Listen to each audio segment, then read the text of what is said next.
உண்மையிலே எனக்கே எப்போ வந்து தளபதி அவர்களுக்கு இந்த அளவுக்கு ஒரு ஃபேன்ஸ் இருக்காங்க அப்படின்னு தெரியும்னா, தளபதியோட மாநாடுக்கு நான் போயிருந்தேன். அங்கே போகும்போது பார்த்தீங்கன்னாக்கா, நம்மளோட சேனல்லேயே வீடியோ கூட போட்டிருக்கேன். பெங்களூர்லேருந்துலாம் வந்திருக்காங்க. ஏங்க சென்னையோட டிஸ்டன்ஸுங்க கிட்டத்தட்ட 400 கிலோமீட்டருக்கும் மேலே மதுரை மாநாடுக்கு பெங்களூர்லேருந்து கிளம்பி வராங்க அப்படின்னாக்கா, நீங்கள் யோசிச்சு பாருங்க. நீங்கள் அதாவது அவங்களுக்கு ஓட்டும் கிடையாது, ஒன்றும் கிடையாது. இருந்தாலும் வராங்க அப்படின்னாக்கா, தளபதியை பார்க்கறதுக்காக வராங்க. தளபதி மேலே அந்த அளவுக்கு ஒரு வெறி கொண்டவங்களா இருக்காங்க.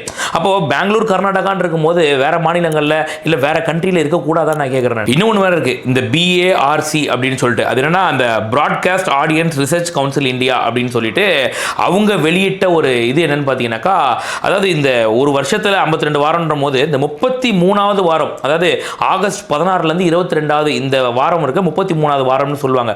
அந்த வாரத்தில் அதிகமாக வியூ செய்யப்பட்ட ஒரு கண்டென்ட்னா தளபதியோட இந்த மாநாடு அப்படின்னு சொல்லப்படுது. அதுவும் சாதாரணமாக இந்த விக்கிரவாண்டி மாநாடு இருக்கு இல்லையா, அந்த மாநாடை விட 3 மடங்கு அதிகமாக பார்த்துருக்காங்க அப்படின்னு சொல்லிட்டு அவங்களே ஒரு ஆர்டிகல் வெளியிட்டிருக்காங்க.